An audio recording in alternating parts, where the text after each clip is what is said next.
Live and direct from the new planet Earth, where pandemics are plenty, but the girls are still pretty in fashionable dresses. You know what I'm talking about. Where ignorance is bliss, and you ain't gotta give a about no code. Tell me who unleashed our animal instinct. Why the op standing there tickle pink? Have a drink, no more liquor. Got a poison. One thicker, one gangster, one hole in the desert for the snitch. What happened to the code? What's this? What's the new password I miss? Somebody got some explaining to do. And the classic man is a danger to you. And me too, tatted on my forehead. Go home, go to bed. I dread this way come when the family unit is overrun. Welcome back to the Franchise Podcast. Super Bowl covers live from Radio Row for Super Bowl 58 is taking place in our hometown. And TQ and I had a really good idea, thanks to Jesse Halberstadt. We wanted to bring in some local flavor, more local flavor, away from sports, but really getting into something that sports really everybody needs to know about is realty.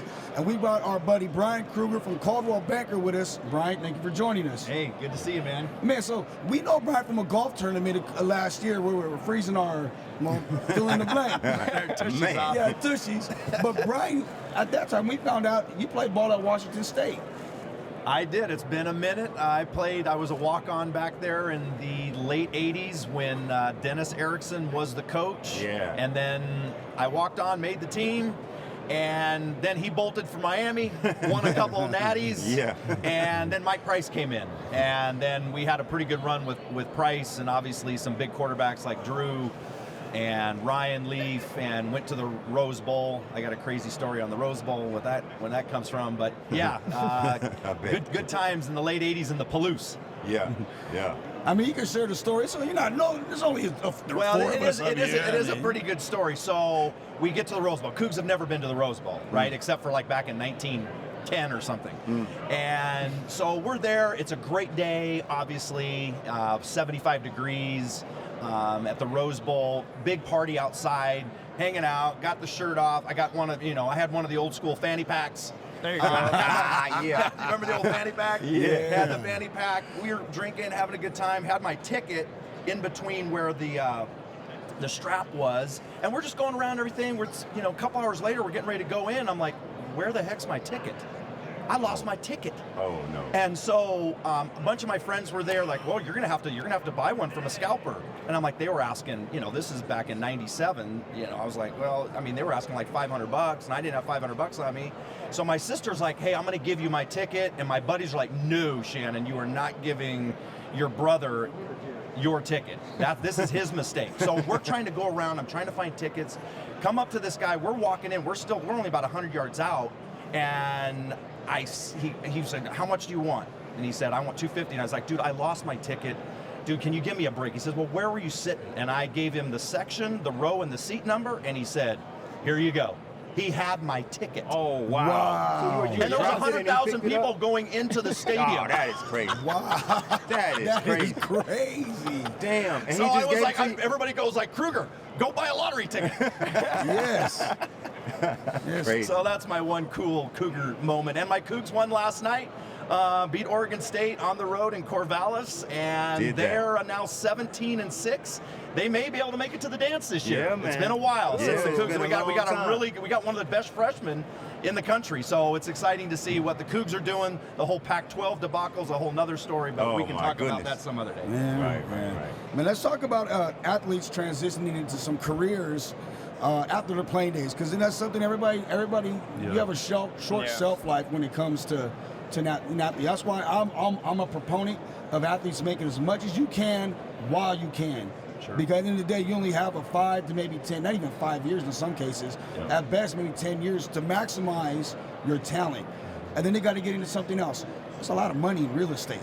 Yeah. So, Jesse, I know you deal with this a lot too. Yeah. What do you think is a good move for athletes that are maybe getting done, or even starting to get into their, done after college playing careers, like get into something else? Well, think about how much is invested into, planning ahead, and they set these long-term goals just to kick butt Friday night football or varsity basketball, and then they're looking forward to playing college. They all aspire to play professional. And I've jumped on, every time I've jumped on a set with you guys, it's been about transitioning, right? Absolutely. Life skill and so forth. It's about 100% about what we talk about. How about taking that same effort that you were developing for sport and start to sprinkle that in during the last couple years of high school, for sure, during the college experience. And one thing that I've learned from our brokerage is that our COO, Molly Hamrick, right, president of the company, was the Women's Businesswoman of the Year award winner at UNLV. Oh, right? wow. So Okay. a thought that was brought up, not to dive too hard into that, but is how is it like maybe as a brokerage that we can come and deliver, you know, education and experience, give them just the work experience to see what it's about, so they can envision in their head of what life after sport could look like, and keep developing those skill sets so they can transition into team environments like ours. I can't speak on other brokerages, but from my experience so far with Coldwell Banker has been amazing. You have some sports like-minded guys that are in there leading the way.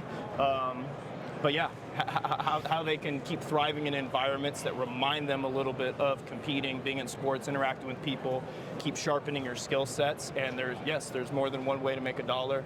And I mean, shoot, look where we're at right now. Exactly. This has woven us. Sports has brought us together, even though all four of us have had different journeys along the way. So, yeah. So like the whole NIL has opened this up even wider, right? I mean, I'm from Compton, California. It's a ton of athletes. Sure. Constantly. I was born down south in Alabama, just a football alley. And a lot of times in those types of areas, there's a thing, look, you got to play ball to get out of here. That's the only way to make it, right? But NIL has opened that up to allow people to get into ownership earlier on in life. Yep. Absolutely. So what can you guys speak to, like any programs or how can we get kids that are making this type of money interested in, look, get yourself some insurance, buy some property, get started now as opposed to waiting towards the end of your career? Ping pong one thing to Brian here in a minute, but we obviously got to be cautious on the advice that we give as professionals, because our space is real estate, right? And it would be frowned upon, let's say, and some, to give everyone the financial literacy and those kind of things. But right. Yes, I think it's maybe local businesses or even financial, how you just said, insurance agencies, et cetera, pour in resources just from a philanthropy standpoint on empower these young men and young women with the knowledge and the nuggets that we know that are working for others that are above that level that they're at currently, so that when the money starts to come through, they're allocating it or putting it into cash flow assets, building real estate portfolios and all that kind of stuff.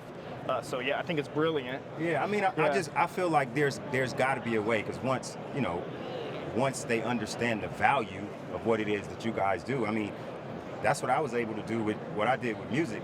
That's how I'm still living here. So I'm still doing it today, you know what I'm saying? Sure. But I would love to just see ownership take precedent over jewelry and cars. You know what I mean? Yeah. Well, Jesse, Brian, I want to ask you this. Jesse kept bringing up, your brokerage. Why Coldwell? Well, Coldwell, I've been there 16 years. I've been in real estate 31, and so I haven't hopped around too much. I was in Seattle for about a decade, born and raised in Washington State. Got into real estate in Seattle in the 90s, worked for one of the largest developers in the state, and then came to Vegas through an opportunity. I got recruited by a headhunter, and I ran a company for 3 years, and then Bob and Molly Hamrick reached out and recruited me. Bob was down at City Center, which was a huge project built 15 years ago by MGM. And so Bob was there. Molly hired me to help run an opportunity at Symphony Park, which we're going to talk about in a little bit. Ultimately, that didn't come together because the Great Recession happened in October of 2008, and everything kind of stopped. It hammered real estate in a very big way here in Las Vegas. I know a lot of people that got hurt from it. We kind of lost a decade when it came to real estate and the values, and now it's come back very strong. But Coldwell Banker has been around for well over 100 years. We're We're owned by a company called Anywhere Real Estate, which used to be called Realogy. Anywhere's traded on the New York Stock Exchange. We're kind of the 800-pound, they're the 800-pound gorilla in the real estate business, because they've got the Century 21 brand, Coldwell Banker, Sotheby's, Better Homes and Gardens, ERA, Corcoran, all of those brands, all of those brands roll up under. And I just, Big Blue, and it really comes down to, the brand is awesome, but at the end of the day, we always stay because of the culture that we have within the organization we're at and the people that we work with and for. And so that's why I've been there 16 years. It's, you know, I thought I was going to have to, after the Great Recession, I thought I was going to maybe have to move back to Washington State, and I thank God for Bob and Molly Hamrick and the opportunity they continued to give me as we struggled after the Great Recession. We knew great things were going to come back. It was just a matter of, you know, not if, just when. And that started happening about 7-8 years ago. And so we're a full multifaceted organization. We have actually 2 separate brands. We have Coldwell Banker Premier Realty, which we have over 300 agents. We're proud of the fact that, oh gosh, our average agent sells about 15 homes a year, which is right towards the very top here in Las Vegas. The average agent in America only sells maybe 2 or 3 homes a year, and we're selling, you know, 15 homes a month. And so we're proud of that. We also have our own commercial flag called Coldwell Banker Commercial. We started that brokerage about 2 years ago. And so now we can offer all of our clients, and our agents can offer all their clients, whether they have a residential need or a commercial need. And Vegas is a hotspot right now for commercial real estate. Not just residential, but commercial as well. You can see there's going to be almost $1 billion worth of real estate delivered alone this year that's commercial, either near or off strip in Las Vegas. And so Vegas has quickly become a worldwide destination for real estate, sports, and obviously entertainment. But the sports piece, especially over the last 5 years, has been a big tipping point for Vegas. And look, we're at the Super Bowl now. And so that's why Coldwell Banker. And you talked about, you know, how it started up kick against, you know, 6-7 years ago. Coincidentally, that falls in line when the Raiders were relocating and now still relocating to Vegas. And the Golden Knights came onto the scene and quickly became a worldwide phenomenon. I mean, do y'all feel like the sports is the feeder? Because, I mean, you're right. It seems like Vegas is kind of setting the stage as far as real estate goes. Even back then, I feel like it seemed like it started here. It seemed like we felt the recession hit here, like first.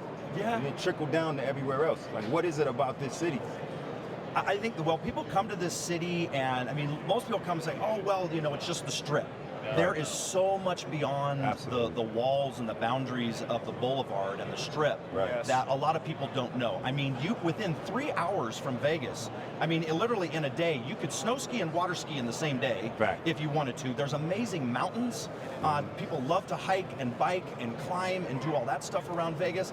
Look, if you want great restaurants, if you want great opportunities for your kids, there's, you know, especially with some of the private schools and institutions that we have here, it is a great opportunity. And we've seen obviously a lot of Californians flood into our state because of the state income tax issue, and Nevada has no income tax, state income tax. Love it.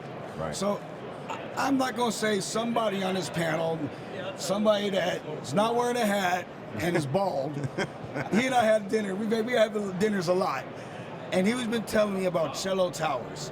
And this now you're speaking my music. That's what I'm saying. I don't told you about it. I think I mentioned it to you, Squeeze. I haven't gotten to the nitty gritty. Let everybody know what's going on with Cello Towers. Okay, so Cello Tower, I'll give you a condensed version here. So about 20 years ago, Mayor Oscar Goodman, now current mayor Madam Carolyn Goodman, this is her last year. I've been here 20 years and it's always been a Goodman in running office. And let me tell you, the vision that this couple's had, how they've run this city, how they've gotten it to where it is today, they're very well respected around the country from other mayors. Oscar had a vision of the 60 acres just west of downtown Las Vegas, which is now known as Symphony Park. It was an old brown field because the Union Railroad ran through there. They did the assemblage of that, and took it 3 years to do all the remediation because it was a brown field. It was filled with fossil, with diesel fuel, etc. And then that's when, interestingly enough, I came on board with Coldwell Banker. We had an opportunity down there to do the first residential mixed-use development there, and 8 months later down the road, the Great Recession hit and everything stopped for literally 5 years. Then the Smith Center came in, which is a world-class performing arts facility. If you haven't been there, definitely go check it out. Yeah, it's great. And then that was about a decade ago. And fast forward to today, now you've got 600 luxury rentals that are already completed. You have the Lou Ruvo Brain Institute and the Cleveland Clinic. The Lou Ruvo's especially known through the NFL. They do all the CTE studies for the NFL. That's on the southern boundary of the 61 acres. And then you start moving north, you're gonna have our parcel, Parcel E, which is Origin at Symphony Park. Then you have another 600 luxury rentals that are being built right now by a developer out of Dallas called Southern Land Company. And there's a 441 room dual branded Marriott and Westin that just broke ground. That'll be done next year. And Elaine Wynn, this was the big news about 45 days ago, Elaine Wynn has committed up to $150 million as a teaming up with LACMA, the Los Angeles County Museum of Art. We're gonna have our first world-class museum of art inside of Symphony Park. I love that. I'm a museum buff. Nobody realized the first time I'm saying it publicly. You know, hey, the thing that I told him about the pencil stick. That's the coolest thing in the world. I'm kind of nervous about it though, but the pencil tower. So we have all this cool stuff going on. The one thing that people don't know about Symphony Park, which is a game changer down there, is that the developers own to edge of curb. And what that means is that the sidewalks are all private. Oh, wow. Meaning that we will have a transient-free environment within the 61 acres of the private master plan. So we all know a lot of the major cities are dealing with a homeless challenge right now, on the West Coast, particularly LA, San Francisco, etc. This will be immune from that, which is a true game changer, and it just lends to the affluent nature of the master plan. So our Parcel E, which is 6 acres, is going to include 100,000 square feet of commercial space. We're going to get a grocery store finally downtown. We're going to have 45,000 square feet of office. There'll be restaurants. There'll be coffee shop. There'll be probably a high-end salon, all those type of things. Then the anchor of that is Cello Tower, which is a 32-story, 240 luxury condominium resident tower that we have started priority reserving about 9 weeks ago. We're almost 40% reserved in 9 weeks. The acceptance has been phenomenal. These are going to range in value from the 800s to $6 million. And we couldn't be more excited. But what the cool thing is that Patrick Brennan, our client with Red Ridge Development, born and raised here in Vegas, went to Bishop Gorman High School. He was able to work out with the city that when we hit 70% reservations on Cello Tower, the parcel just across the street, which is 1.2 acres, Parcel O, he will be able to start work on that, and we will build a 40 to 50-story pencil tower in it. So that'll be Tower 2 after Cello Tower. We'll probably have $700 million worth of luxury condominiums to sell here over the next 5 years, and the initial 9-week period has just been amazing. We just started doing some Super Bowl ads on Instagram. The response, I had 13, 14 people between 2 and 4 a.m. this morning that want more information on it. And we've already got appointments set from it, and these are all coming from California. So we're very excited about it. It's going to be a game changer for Las Vegas because, look, it's going to be the city's first of its kind walkable, pedestrian-friendly, urban living destination that Vegas has ever seen. So we're excited about what it's going to mean to the city and how it's going to continue to evolve Las Vegas into one of the most world-class cities that has ever been around. The north side's getting a facelift. Yeah. The north side's getting a facelift. That's what it's looking like. That's what it's sounding like to me. That's music to my ears, man.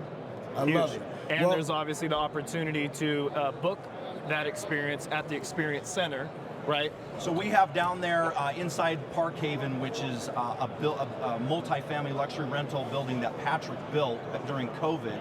We have a 3,000 square foot experience center. You can come in. We've got a scale model. We've got vignettes of a kitchen and a primary bathroom. We have our design studio. Schedule an appointment with us. Contact our team. Work with Jesse to be able to come in, see what it's all about, reserve your opportunity. You'll be able to lock in your values here starting next month when we start converting to actual resident-specific reservations. And then we plan on starting construction probably August, September. We'll deliver Q4 of 2026. Sweet, man. Well, Exciting Brian, news. Let everybody know where they can reach you guys, talk to you guys about this if they're interested. And get more information. Exactly. Absolutely. So either way, our first and last name. So mine, jesse.halberstadt@cbvegas.com. brian.krueger@cbvegas.com is a way to get directly to us.